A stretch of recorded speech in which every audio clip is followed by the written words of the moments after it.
Pues ya estamos aquí de regreso hablando de la marihuana, de su regulación.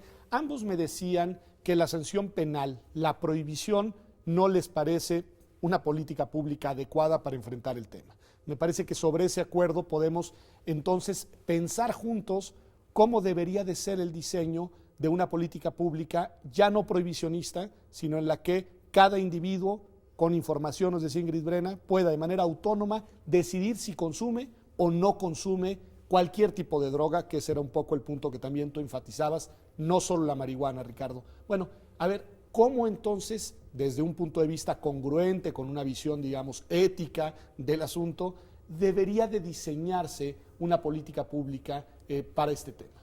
¿Cuáles son los elementos que debe contener?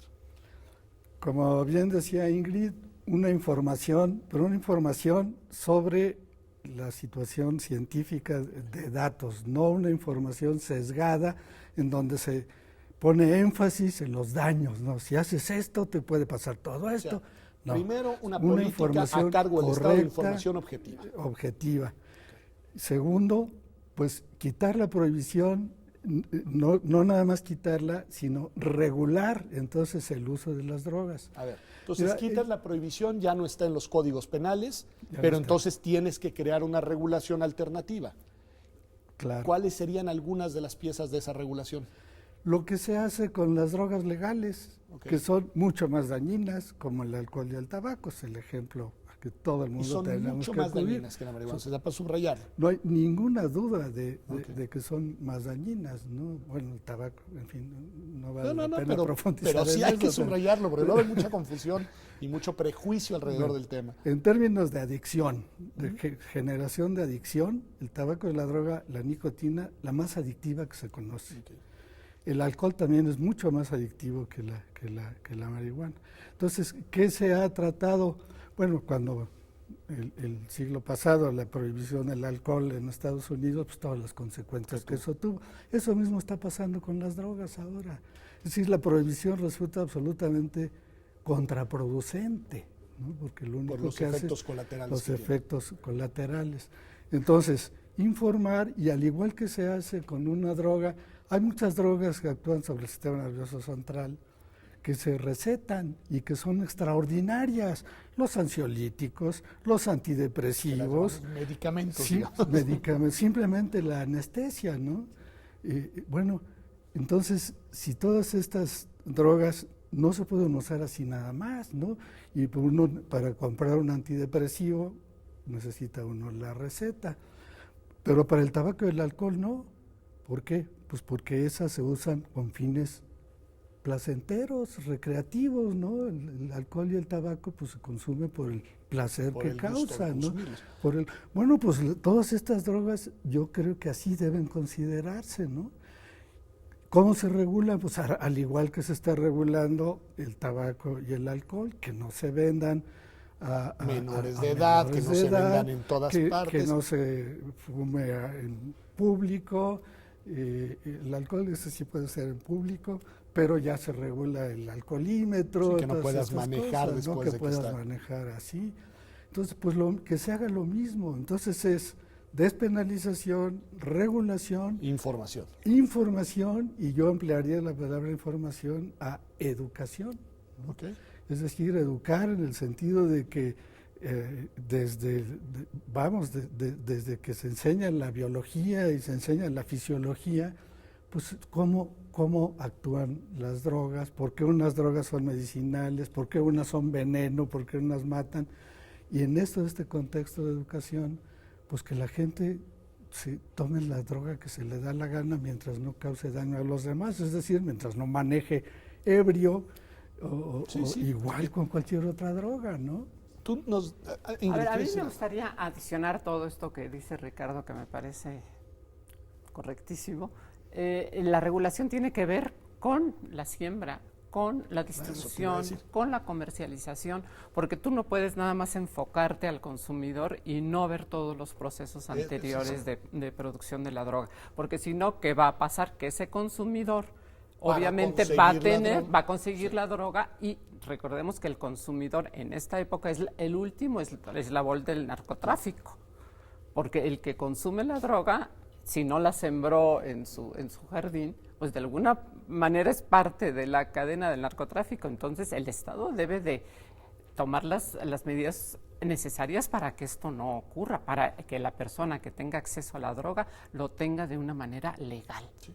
Y no que hoy ilegal. Supuestamente es así, te dicen que hasta una cierta cantidad de marihuana, pero en los hechos no, esa es la posesión, pero ¿de dónde la obtuviste? Claro, ¿dónde se sembró? ¿Dónde, o sea, hay una criminalización de facto a los consumidores, aun cuando las porciones que tengan en su posesión sean las que la legislación supuestamente permite.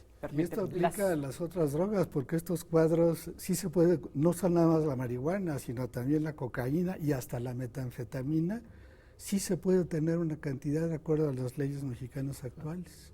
Pero lo que nos dice Ingrid con toda razón, dice, pero para obtenerla hay todo un tramo de ilegalidades. Absolutamente, es decir, es una incongruencia total.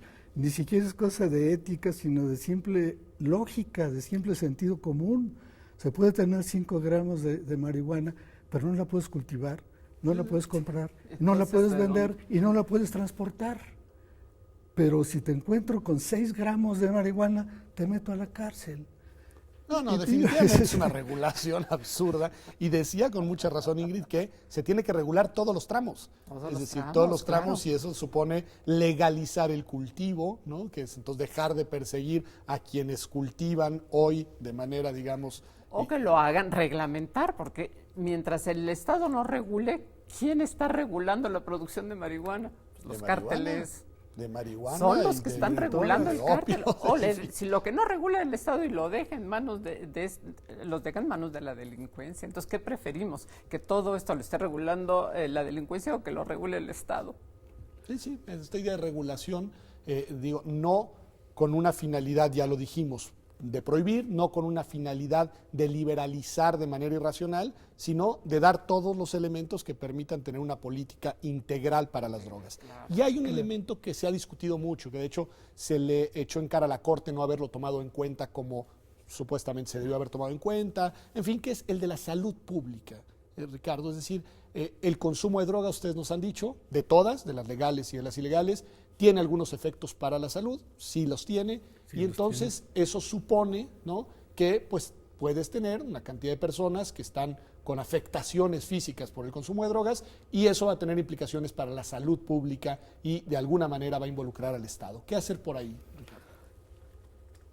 Ver el equilibrio entre el beneficio de una situación en que podría aumentar, los datos dicen que eso no está ocurriendo ni en Portugal, ni en Holanda, ni en los estados donde ya se legalizó en Estados Unidos, pero vamos a suponer que sí aumenta el consumo y entonces puede aumentar el daño a la salud producida por estas drogas.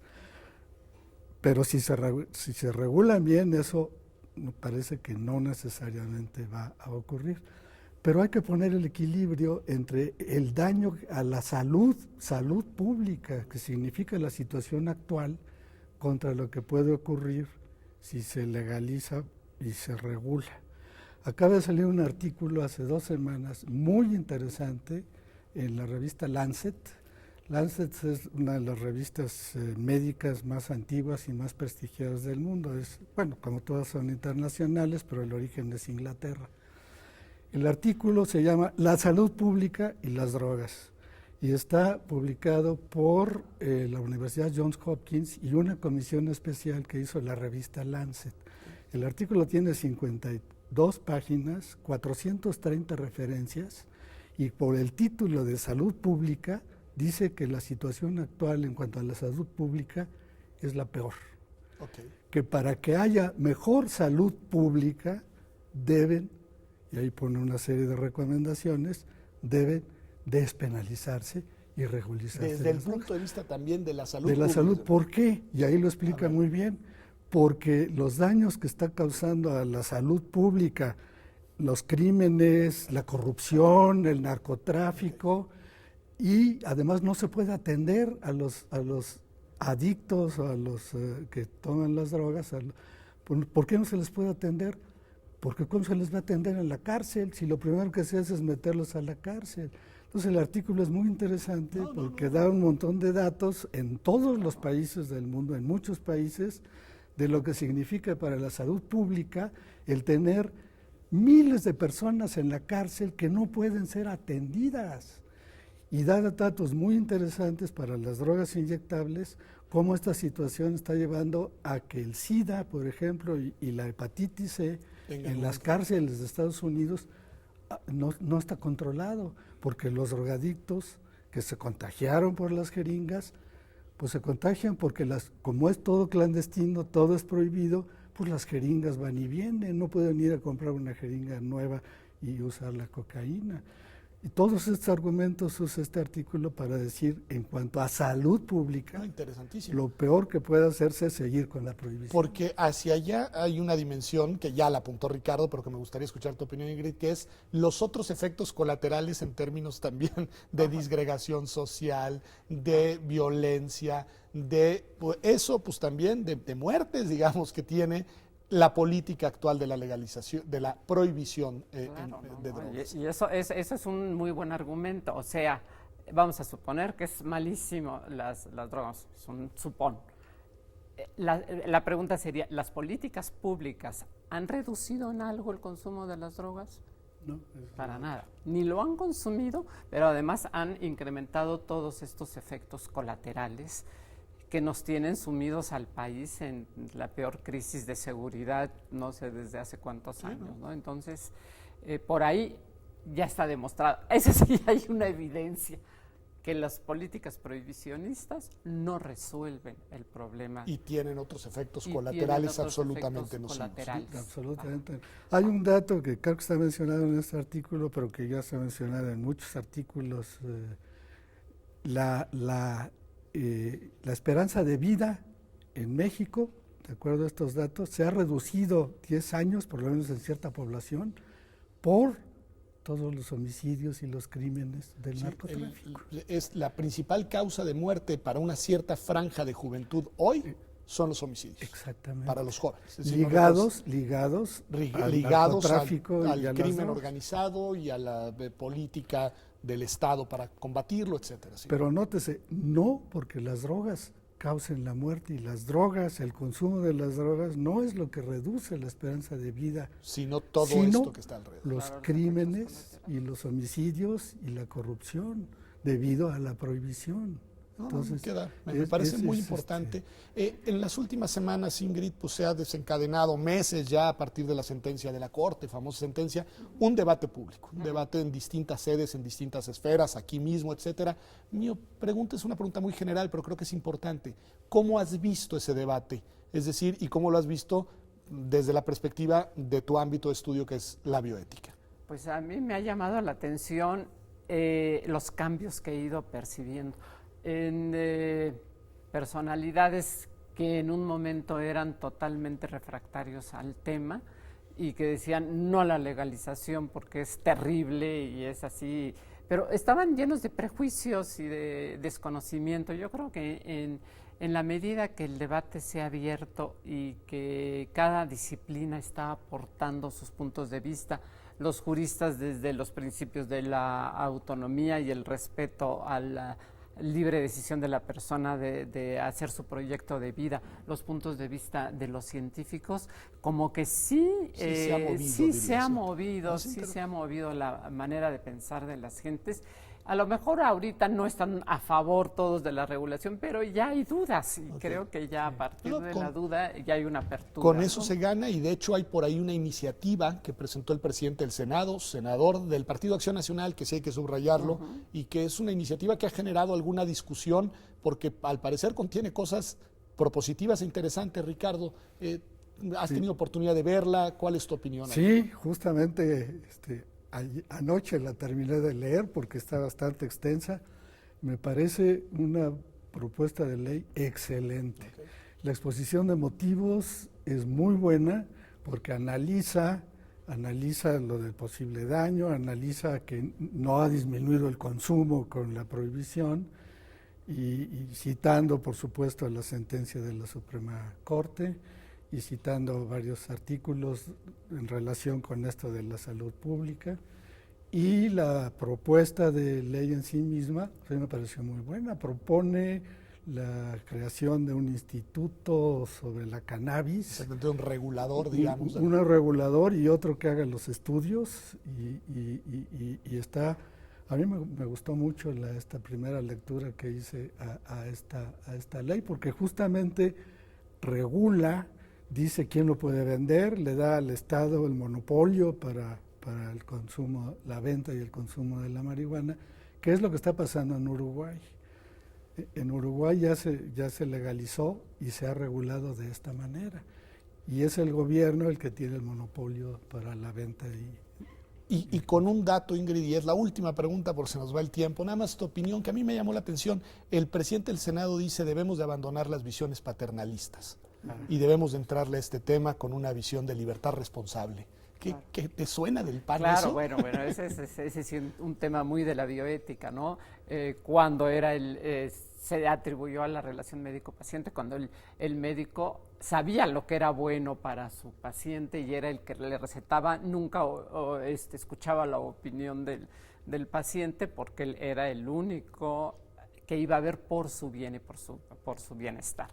Esto ahora tiene la dimensión del Estado. Corresponde al Estado decirnos cuáles son las conductas buenas que deberíamos de seguir o cómo deberíamos de proteger nuestra salud e imponernos ese modelo, porque entonces yo digo, bueno, entonces ¿por qué se vende comida chatarra? Bueno, un Estado que me protegiera y que fuera paternal, pues no permitiría que hubiera azúcar, que hubiera comida chatarra, porque pues todo eso daña mi salud. Tremendamente aburrida. Y la vida aburridísima a base de pura prohibición y sanción. Pues no, pues Ricardo. Pero si tengo 2 minutos... Menos. Es que acabo de ver un artículo que me pareció muy interesante de otro de los terribles efectos de la prohibición. En Estados Unidos se están ahora diseñando drogas, porque ahora los químicos, pues desde hace muchos años, pueden modificar las moléculas. Bueno, ahora se están creando derivados de las anfetaminas, derivados de los compuestos de la cannabis, el tetrahidrocannabinol y los demás, que se sintetizan en el laboratorio y que no están prohibidos porque acaban de ser sintetizados y están teniendo gran éxito entre los jóvenes en Estados Unidos. Y estos sí son terribles, estos sí generan daños muy graves a la salud, pero son legales, hasta que no se den cuenta y los prohíban, y entonces se pasará lo mismo. Esto me pareció un efecto colateral que yo no había pensado. Apareció en un artículo de la Dana Foundation, que se ha dedicado a estudiar las neurociencias y divulgarle el conocimiento sobre esto, y me pareció un artículo muy interesante, porque es una consecuencia terrible. Pues en verdad muchas gracias, Ingrid y Ricardo. La verdad es que nos han traído no solo argumentos, nos han traído referencias, nos han mandado a leer y nos han traído también opiniones muy informadas sobre un tema que nos interesa a todos. Usted no puede negar que se trata de un debate importante y que es un debate que tenemos que dar de manera abierta, informada y responsable, que quizá es la clave de las reflexiones en una sociedad democrática para poder contar con una regulación sobre este tema. Vamos a un corte y regresamos. Vamos a cambiar de tema, como usted sabe, porque en nuestra sección Desde el Campus el día de hoy está con nosotros Guillermo Estrada y nos va a llamar de este tema que se conoce, que se ha escuchado como los Panama Papers. Regresamos.